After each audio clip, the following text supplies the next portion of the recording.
Saludos, señorita, bendiciones. Listo, ya estamos grabando. Entonces, muchachos, miren, vamos a dar esta clase de hoy. Los reuní hoy por mí para mañana tomar el tiempo y poder analizar un poco más las preguntas y no atrasarnos.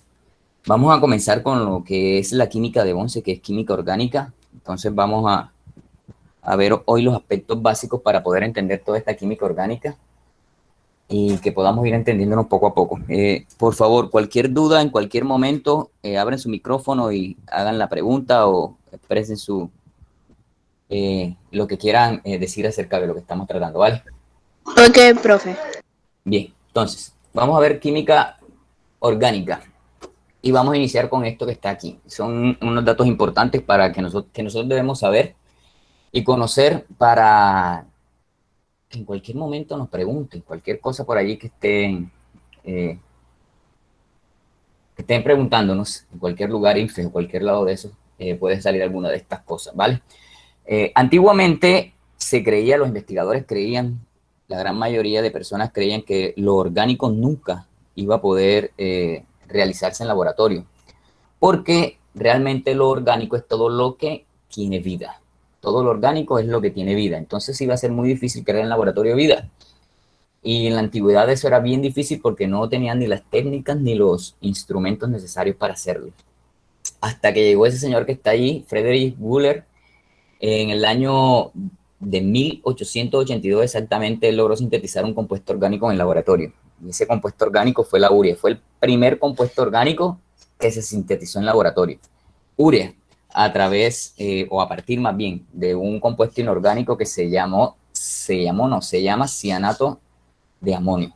Entonces este señor fue el primero que abrió la brecha en cuanto a la investigación en química orgánica, investigación en cuanto a los compuestos vivos, células, tejidos y los compuestos que hacen parte de cada uno de estos organismos. Entonces, para iniciar, muchachos, ¿qué es la química orgánica en sí? La química orgánica es la química que estudia el átomo de carbono.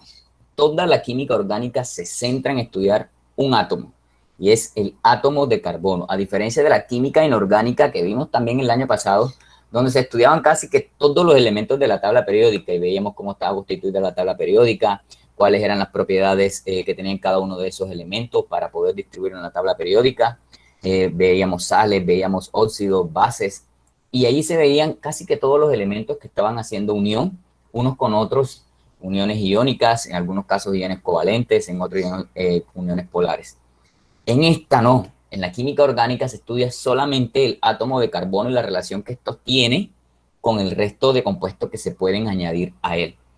Eso lo hace un poco más sencilla de estudiar, pero a la vez también es más compleja, porque los compuestos que se pueden formar a través del carbono son muchísimos. Entonces, miren, el carbono es el elemento que está en el lugar número 12 en cuanto a abundancia en la naturaleza. Entonces, podríamos decir que es bastante abundante, que es muy abundante. Todos los tejidos vivos, vuelvo y les recuerdo, presentan carbono. Este carbono está presente en el grupo 4A de la tabla periódica. Si está en el grupo 4A y ustedes recuerdan cómo es la distribución de la tabla periódica en base a las características de sus electrones, que el carbono esté en el grupo 4A significa que tiene ¿cuántos electrones, muchachos? ¿Quién recuerda eso?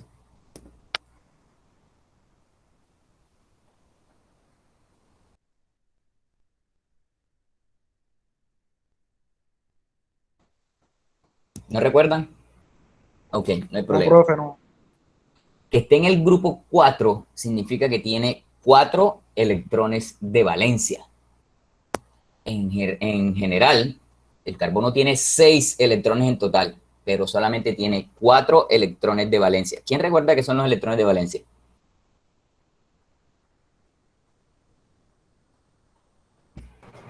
Los que están Profe, no son los que están en la última capa en la última del capa. átomo. Bien, Sí. perfecto. Exactamente, señor Nilsson y señorita Jimena. Los electrones de valencia son los que están en la última capa del átomo. Y esos son los electrones que se aparean con el otro elemento que van a formar el compuesto. Entonces, el carbono tiene 4 electrones de valencia. Eso hay que tenerlo claro, hay que saberlo, porque de aquí en adelante eso es lo que van a utilizar en todas y cada una de las relaciones que forma este compuesto, los enlaces y los compuestos que forman a partir de. Entonces, que tenga 4 electrones de valencia a mí me indica que él solamente puede formar ¿cuántos enlaces, muchachos?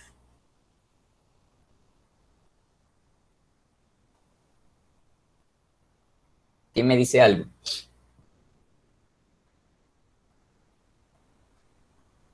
Bien. Profe, no es para que tenga 7. No, el carbono... Profe, disculpe, ¿me repite la pregunta? Ya, claro que sí. Primero voy a responder acá. El carbono tiene 6 electrones en total. Si lo buscan en la tabla periódica, van a encontrarse que el carbono tiene 6 electrones. Haciendo la distribución espacial, de los electrones, 4 están en la capa más externa, que son los electrones de valencia. Entonces, lo que les preguntaba era lo siguiente: si yo sé que él tiene 4 electrones de valencia, ¿cuántos enlaces puede formar entonces el carbono?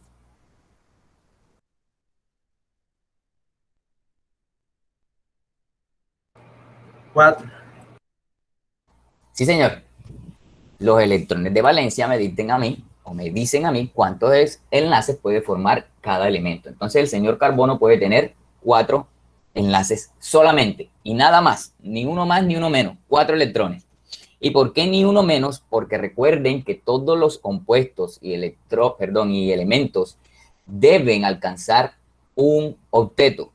Recuerden la ley del octeto, en la que todos los electrones para ser estables, los átomos para ser estables y los compuestos para ser estables, deben tener en su última capa de energía 8 electrones. Si no tienen 8 electrones, no son estables. Entonces, miren la configuración que está aquí en la gráfica. Estas son diferentes formas de representar esos electrones de valencia que tiene el carbono.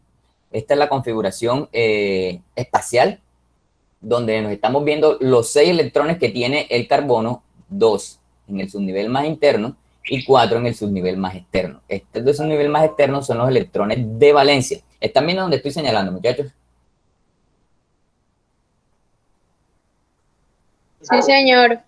Ya, bien. Entonces, para nosotros poder representar eso, siempre vamos a utilizar solo los electrones que se pueden aparear con otros átomos, es decir, los electrones que están en la capa más externa, los electrones de valencia. Entonces, Lewis se inventó esta estructura en la que yo coloco en el centro el símbolo de mi elemento y alrededor de él coloco con puntos los electrones de valencia de ese elemento.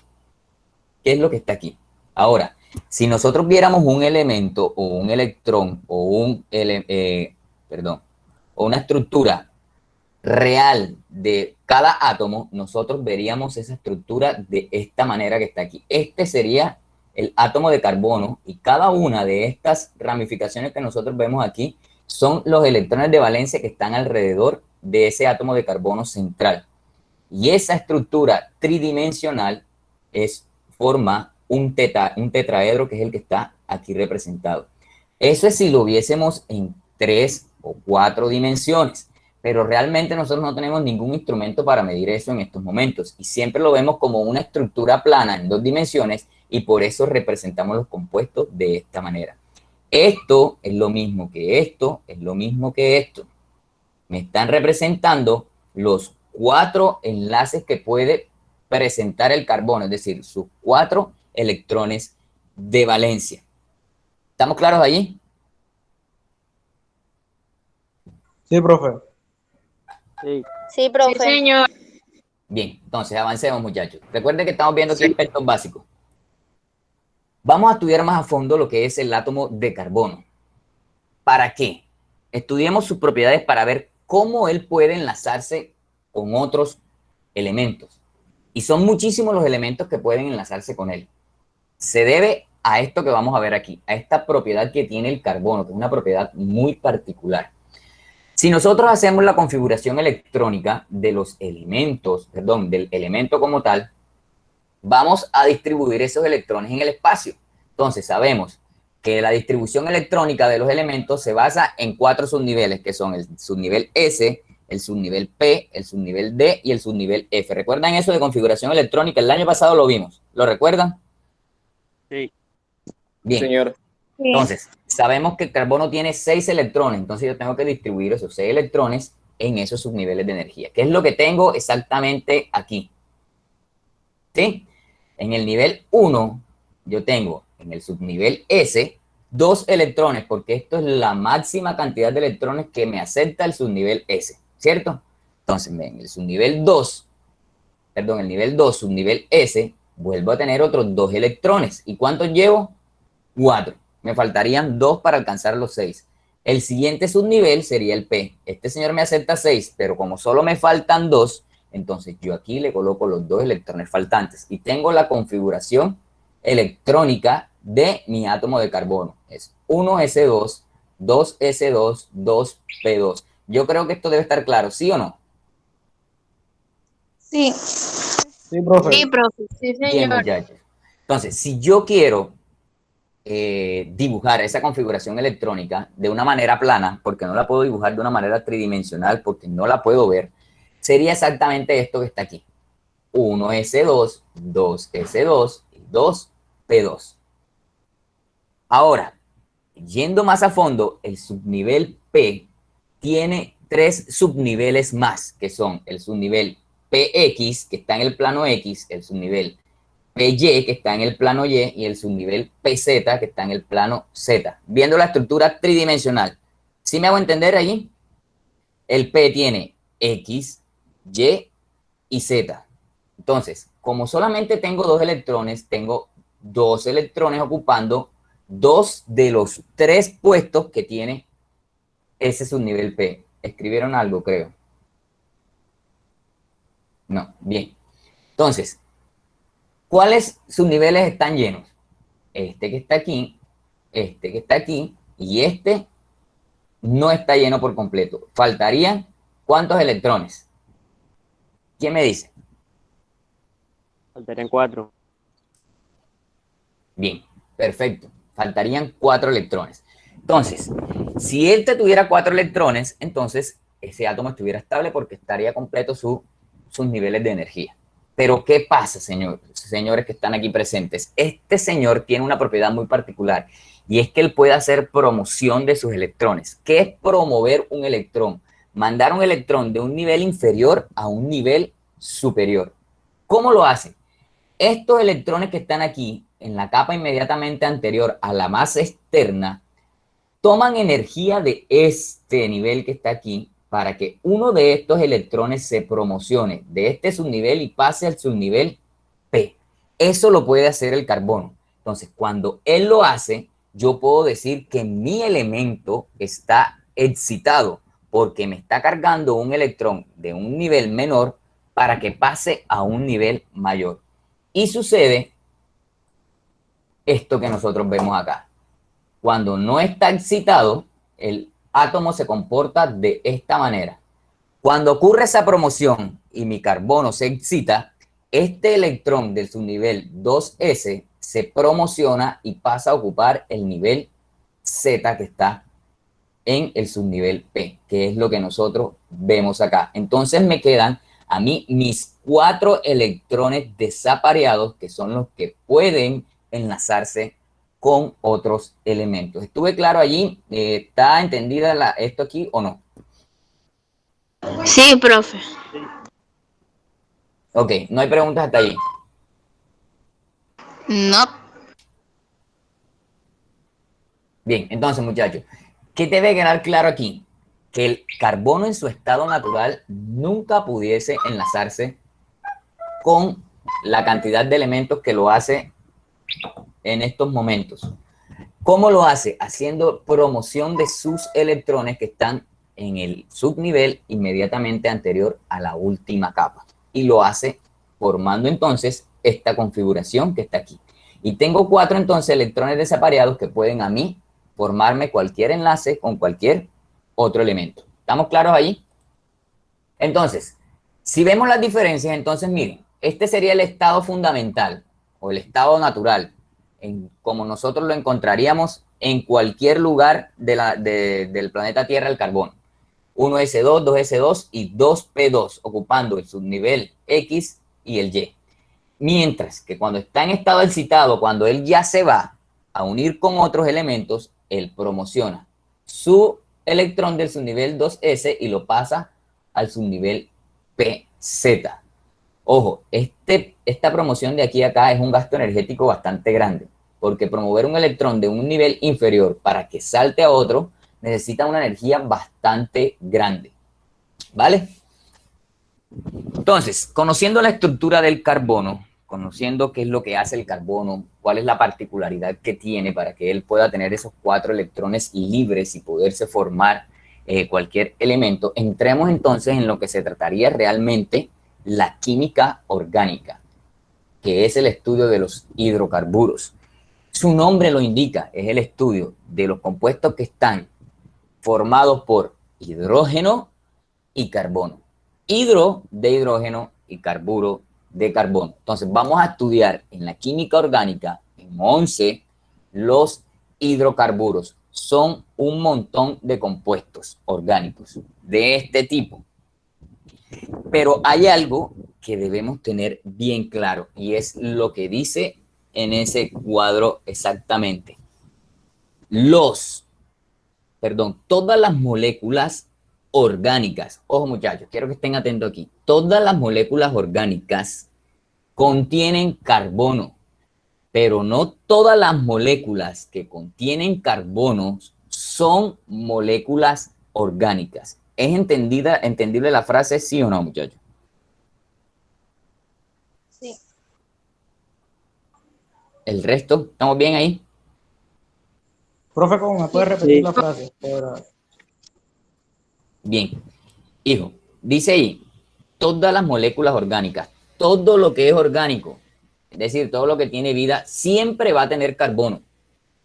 Pero todo lo que encuentras en la naturaleza que tiene carbono, tú no lo puedes llamar una molécula orgánica. ¿Me hago entender? Sí, profe, sí. Bien. Ahora sí, Entonces, Sí, profesor. eso hay Sí, que tenerlo profe. claro, muchachos. ¿Por qué? Porque es una de las principales situaciones que hace que nosotros cuando somos estudiantes nos equivoquemos en las preguntas que nos hacen, porque nos presentan un elemento que tiene carbono, inmediatamente nosotros lo relacionamos con una molécula orgánica y utilizamos las propiedades de las moléculas orgánicas para poder diferenciar el compuesto. Y no es así. Todo lo que tiene carbono no es orgánico, pero sí, todo lo que es orgánico siempre va a tener carbono, ¿vale? Entonces, miren muchachos, esto es todo lo que vamos a ver en el curso.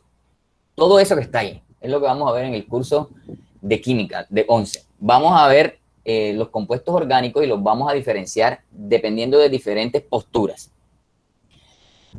Esto que está aquí no es todo. Aquí está un poco suprimido, por así decirlo, lo que nosotros vamos a ver. Entonces, nosotros podemos clasificar los compuestos orgánicos de diferentes formas, según el origen, según la estructura, según la funcionalidad y según su peso molecular. Si lo clasificamos según el origen, tenemos 2 tipos de compuestos orgánicos, uno natural y uno sintético. Si vemos los naturales, nosotros los conocemos mucho y han tenido que hablarle a ustedes hace muchísimo rato. En sexto los tratan, los tocan. En la biología de sexto los tocan. Son los carbohidratos, los lípidos, las proteínas, los ácidos nucleicos como ADN y ARN. Esos son compuestos orgánicos de origen natural. Pero también tenemos compuestos orgánicos de origen artificial, tal como la urea, que fue el primer compuesto que se pudo hacer de manera sintética o en el laboratorio. Y también tenemos los jabones y muchos otros. Ahora, si nosotros clasificamos todos esos compuestos orgánicos según su estructura, podemos tenerlo de 2 tipos, los alifáticos y los aromáticos. No se preocupen por los nombres ahora, muchachos. Ya los vamos a ir viendo uno por uno y ustedes van a saber qué significa cada una de esas cosas.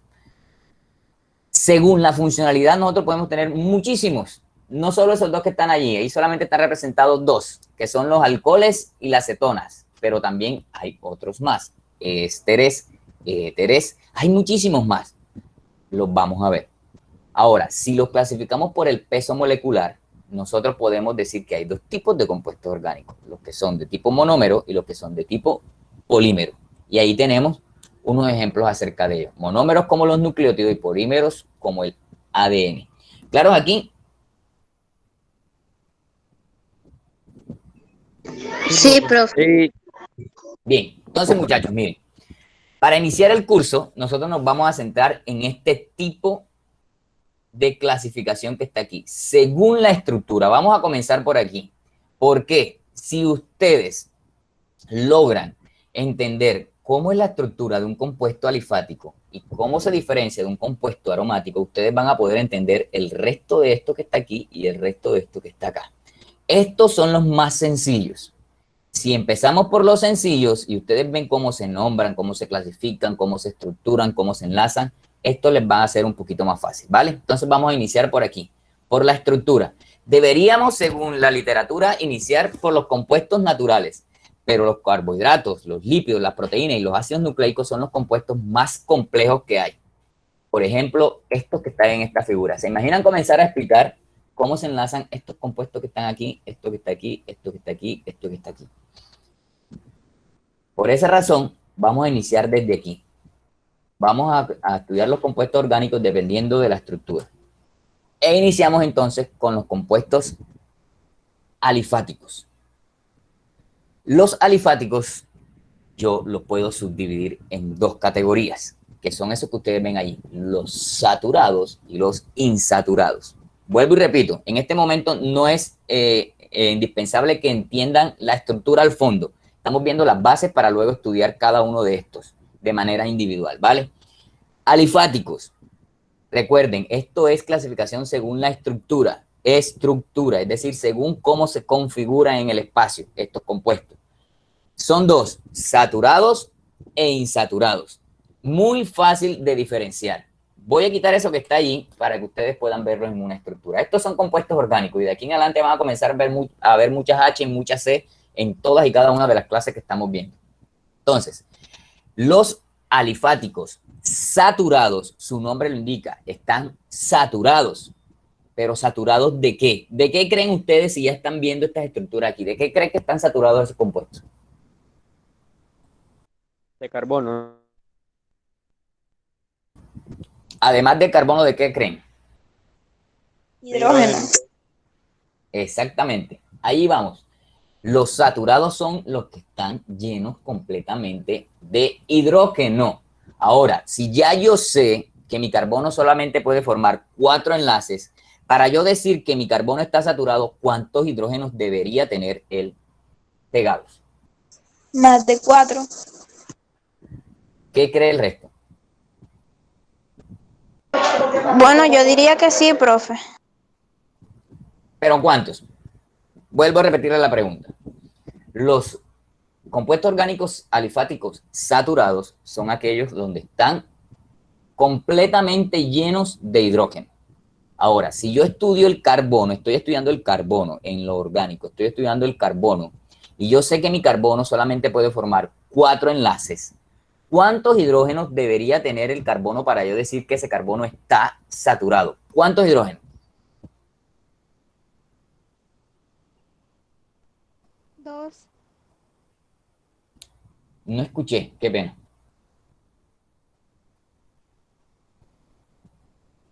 Piensa un momentico, ¿cuántos hidrógenos debería tener el carbono para yo decir que mi carbono está saturado? No miren las imágenes, porque ahí no está la respuesta. Es simplemente que analicen con todo lo que hemos dicho ahorita. El carbono solamente puede formar 4 enlaces. Y algo está saturado cuando está completamente lleno. Si el carbono solamente forma 4 enlaces, para yo decir que ese carbono está saturado, ¿cuántos hidrógenos debería tener enlazados? 4 hidrógenos, ¿no? Exactamente, señorita Emily. 4 hidrógenos. Entonces, miren que para yo poder decir que está saturado, mi carbono debería tener todos los enlaces completamente llenos. ¿Va a decir algo, señorita Ana Karina? Karina. Profe, una pregunta. ¿Exactamente debería tener 4 hidrógenos o debería tener más de 4 hidrógenos? Se debería tener solamente 4. Recuerde que solamente puede formar 4 enlaces. Si yo solamente puedo formar 4, debo tener solo 4 elementos pegados. No puedo tener más. ¿Vale? Entonces, miren, muchachos. ¿Cuáles serían entonces los saturados aquí? Este señor y este señor. Cuando no aparezcan los hidrógenos pintados y aparecen estas rayitas, muchachos, es porque alrededor de estas rayitas siempre va a estar hidrógeno. Ojo, estas son formas de establecer o pintar las moléculas orgánicas. Puedes ponerle los hidrógenos o puedes que no se los ponga y simplemente me señala las rayitas. Ya yo sé siempre que ahí va a estar un hidrógeno. Entonces, ¿por qué son saturados estos señores que están aquí arriba? Porque sus carbonos están todos completamente enlazados con hidrógenos. Este tiene sus niveles, perdón, sus enlaces, sus electrones completamente llenos con hidrógeno y cada uno de estos señores también tiene sus electrones completamente llenos con hidrógeno. Ahora, los insaturados es exactamente lo contrario. Aquellos carbonos donde no están completamente llenos con hidrógeno, sino que tienen otros tipos de enlaces. Entonces, ¿cómo es fácil diferenciarlo? Si en mis estructuras yo veo que un carbono tiene un doble o un triple enlace, enseguida voy a decir que ese carbono, ese compuesto orgánico, perdón, es insaturado. Cuando solo tengo enlaces sencillos, yo voy a decir enseguida que mi carbono es saturado. Entonces, este señor, por el simple hecho de tener este carbono, estos dos carbonos enlazados con un triple enlace, yo sé que este carbono está insaturado. ¿Por qué? Miren este carbono. ¿Cuántos hidrógenos tiene pegado? Solamente tiene pegado uno y debería tener más. Pero ¿qué pasa? Sus otros enlaces los está compartiendo con un carbono, más no con un hidrógeno. ¿Es claro eso, muchachos? Listo, Sí, profe. profesor. Creo que sí. Si no está claro, no importa, Rafael. ¿Dónde no lograste entenderme? No, sí entendí porque estaba aquí observando la imagen. Ya, bien. Estaba viendo Entonces, cómo te miren, estaba explicando. listo. Entonces, miren, muchachos. Tenemos los saturados y tenemos los insaturados, que son alifáticos. Entonces, los saturados, recuerden, son solo todos los que tienen enlaces simples. A todos esos compuestos, yo los voy a llamar alcanos. Todos los que son de enlace simple, es decir, compuestos orgánicos, alifáticos, saturados, yo los llamo alcanos. Mientras que los insaturados se dividen en dos más, los alquenos y los alquinos. Y es muy sencillo de poder determinar. Alcanos, saturados, todos los enlaces son sencillos. Alquenos, insaturados, tienen enlaces dobles. Alquinos también son insaturados, pero a diferencia, estos tienen enlaces triples. Entonces, si yo veo esto nuevamente, ¿qué tipo de molécula orgánica insaturada es esta? ¿Alqueno o alquino? La que estoy señalando, muchachos, esta de acá abajo. Alquinos. Exactamente, muchachos. ¿Por qué alquino? Porque tiene un triple enlace. Si hubiese un doble enlace, entonces ya yo no digo que esto es un alquino, sino una molécula de alqueno. ¿Estamos claros? Sí, profe. ¿El resto está claro ahí? Sí, profe. Sí, profe. Ya, bien. Entonces, muchachos, hoy vamos a finalizar aquí porque no les quiero llenar la cabeza y decir con tanta información.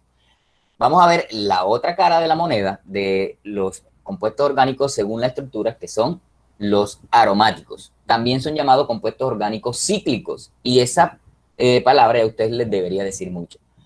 Todos los compuestos orgánicos aromáticos son aquellos que forman un ciclo como esto, es decir, un cuadro, un triángulo o este tipo de estructura. Forman un ciclo, todos los enlaces están enlazados con todos los carbonos están enlazados entre sí por medio de un enlace, sea doble o sea simple. Entonces, los aromáticos son todos aquellos compuestos orgánicos que son de carácter cíclico. El ciclo siempre se va a formar desde 3 carbonos y de ahí en adelante se puede formar el ciclo con el número de carbonos que ustedes menos piensan. Entonces, tenemos este tipo de ciclos, este tipo de ciclos y este tipo de ciclos. Aquí también podemos ver dos estructuras diferentes y son aquellos que tienen los enlaces sencillos y los que tienen enlaces dobles.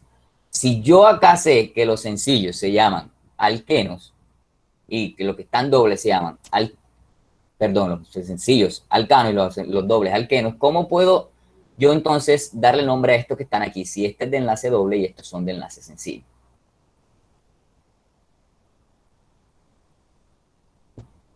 ¿Cómo creerían, muchachos? ¿Cómo, Bueno, es el cómo, mismo. profe? ¿Cómo nombrarían ustedes esos compuestos si ya saben cómo se llaman aquellos que tienen enlaces dobles y aquellos que tienen enlaces sencillos? En los, en los alifáticos, ¿cómo los puedo llamar aquí en los aromáticos?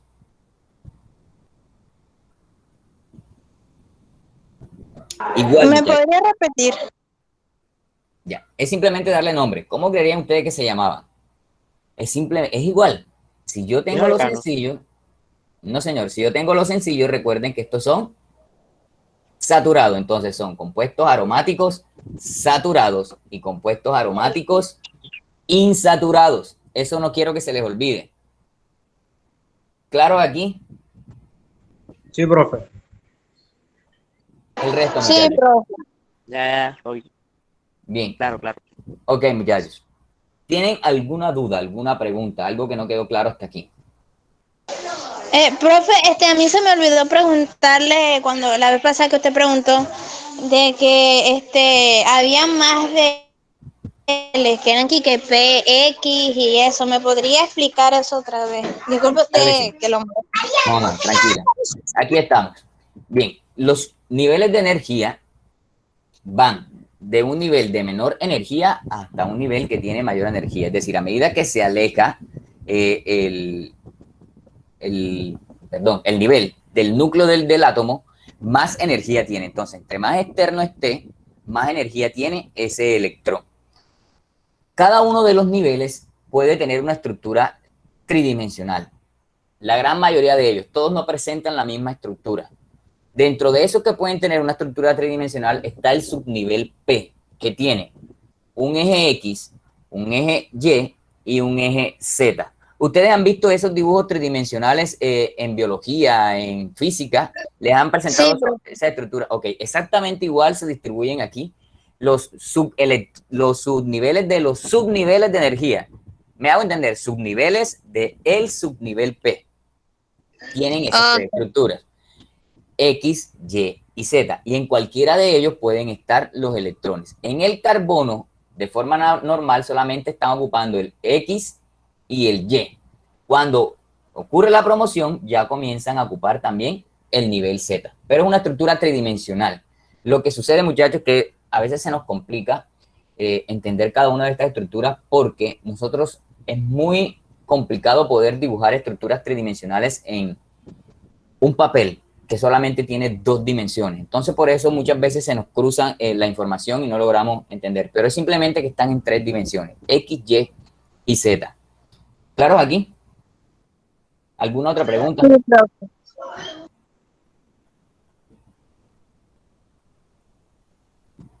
No. Bien. Entonces, voy a dejar de grabar para que les voy a dar otra información.